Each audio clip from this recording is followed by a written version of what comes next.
Scatter plot. இப்போ இந்த scatter பிளாட்டோட purpose என்ன அப்படின்னு பாத்தீங்கன்னா,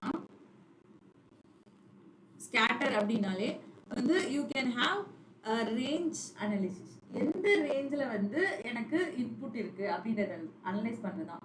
அப்போ எக்ஸ் ஆக்சிஸும் நம்மள தான் இருக்கணும், ஒய் ஆக்சிஸும் நம்மள தான் இருக்கணும். மஸ்ட் அண்ட் ஷுட் வந்து ரேஞ்ச் பவுண்ட் அனாலிசிஸ்க்காக தான் ஸ்கேட்டர். இப்போ எக்ஸ் ஆக்சிஸ் வந்து இப்போ ஃபார் எக்ஸாம்பிள் ஏஜ்னு வச்சுக்கலாம், ஓகேங்களா. அண்ட் தென் வந்து ஒய் ஆக்சிஸ் வந்து we can say வந்து fair அப்படின்னு சொல்லிட்டு வச்சுக்கலாம். ஸோ அவங்க ஏஜுக்கு ஏற்ற மாதிரி we can say it is about the fair how it is being calculated. இப்போ இது வந்து ஒரு டாட்ஸ் மாதிரி உங்களுக்கு வந்து ஃபார்ம் ஆகும். எக்ஸ் ஆக்சிஸ்க்கும் ஒய் ஆக்சிஸ்க்கும் நடுவில் you will find lot of scatters. So ஸ்கேட்டரோட பர்பஸ் பாருங்க. it will show you like how the data has been dispersed everywhere. இப்போ எந்த இடம் வந்து டென்சிட்டி அதிகமா இருக்குப்பா, டென்சிட்டினா என்ன பாருங்க, டென்சிட்டினா அந்த கிராஃப் பார்க்கும்போதே உங்களுக்கு வந்து அதிகமா குரூப் எந்த இடத்துல வந்து நிறைய டிஸ்ட்ரிபியூஷன் இருக்கு அப்படின்னு சொல்லிட்டு பாத்தீங்க அப்படின்னா 200 ரேஞ்சில தான் வந்து 0 to 200 ரேஞ்சில தான் வந்து அதிகமான டிஸ்ட்ரிபியூஷன் இருக்கு. புரியுதா உங்களுக்கு? இப்போ 200 above ஃபேர் கொடுத்தவங்க வந்து very very less people. So scatter plot plays a very vital role. புரியுதா? பர்பஸ் என்ன ஸ்கேட்டர் பிளாட்டோடது அப்படின்னு பாத்தீங்கன்னா, it is for purpose of the scatter plot வந்து அனலைசிங் த ரேஞ்ச். இப்போ ஃபேரோட ரேஞ்ச் வந்து எந்த பிளேஸ்ல இருக்கு, அதே மாதிரி ஏஜ் கேட்டகரியுமே you are able to understand. 60 to 80 பாருங்களேன், ரொம்ப லெஸரா இருக்கு ஏஜ் கேட்டகரி. புரியுதா? 60 to 80ல பாயிண்ட்ஸ் வந்து ரொம்ப ரொம்ப கம்மியா இருக்கு. இது வந்து நீங்க எக்ஸ் ஆக்சிஸ்லயும் சொல்லலாம், ஒய் ஆக்சிஸ்லயும் சொல்லலாம். ஸோ அப்போ எக்ஸ் ஆக்சிஸ்ல சொல்லணும் அப்படின்னா இங்க வந்து ஏஜ் வந்து 60 to 80ல ரொம்ப கம்மியான பீப்புள் தான் வந்து டிராவல் பண்ணிருக்காங்க. while coming to this again 20 to like 0 to 200ல தான் வந்து ஃபேர் வந்து அதிகமா இருக்கு.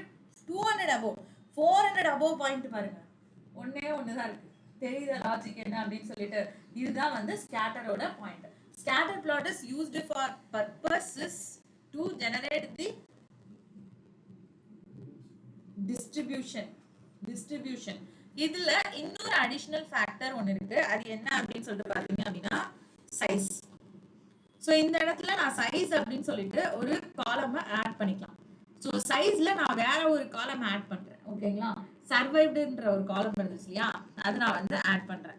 ஸோ இப்போ வந்து we have like survived அப்படின்றத நம்ம வந்து இன்னொரு காலமை நம்ம ஆட் பண்ணிக்கலாம்.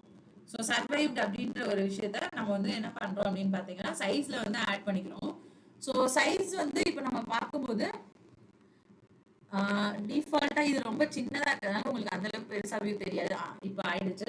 So some of people survived and some of people versus not survived அப்படின்றது வந்து இப்போ உங்களுக்கு ஸ்கேட்டர்ல வேரி ஆகும். இப்போ சின்ன பாயிண்ட்ஸ் வந்து உங்களுக்கு 0 ஆகும், பெரிய பாயிண்ட்ஸ் வந்து உங்களுக்கு பிளஸ் ஆகும். அதாவது சைஸ் வந்து நம்ம வேரி பண்ணிக்கலாம்.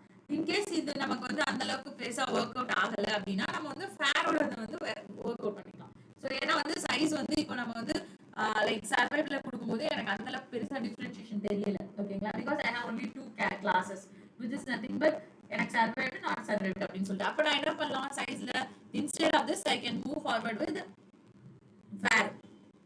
ஸோ ஃபேர் அப்படின்றத பேஸ் பண்ணி நான் இங்க வச்சுக்கலாம்.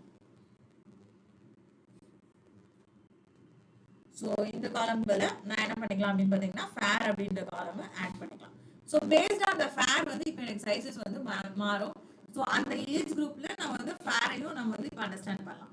ஸோ கிராஃப் வந்து ரீஜெனரேட் ஆக கொஞ்சம் டைம் எடுக்கும். எப்பவுமே நம்ம ஒரு காலம் மாற்றினோடனே it takes some time to get regenerated. So அதை பேஸ் பண்ணி தான் இப்போ நம்ம வந்து இந்த இப்போ பாருங்க ஃபேர்ஸ் வந்து அப்போ அந்த 400 above பாயிண்ட் வந்து ரொம்ப பெருசா இருக்கு. டிஃபால்ட்டாவே வந்து இந்த சைஸஸ் வந்து உங்களுக்கு இங்க வேரி ஆகுறது உங்களுக்கு தெரியுதா? ஸோ இதுதான் வந்து simple differentiation in between these two. Logic புரியுதா என்ன பண்ணிருக்கோம் அப்படின்னு சொல்லிட்டு? ஸோ இதுதான் வந்து ஸ்கேட்டர் பிளாட்டோட மேஜரான கான்செப்ட். இது ரொம்ப ரொம்ப முக்கியமான ஒரு concept. Scatter plot I able to understand ரொம்ப முக்கியம். ஏன்னா இந்த டிஸ்ட்ரிபியூஷன் ப்ராசஸ் அப்படின்றது நமக்கு ஒரு இம்பார்ட்டன்டான ஒரு ஃபேக்டர் நமக்கு எப்பவுமே, ஓகேங்களா. ஸோ அதை பேஸ் பண்ணி தான் நம்ம இந்த ஸ்கேட்டர் பிளாட் வந்து கிரியேட் பண்றோம். Range distributions basically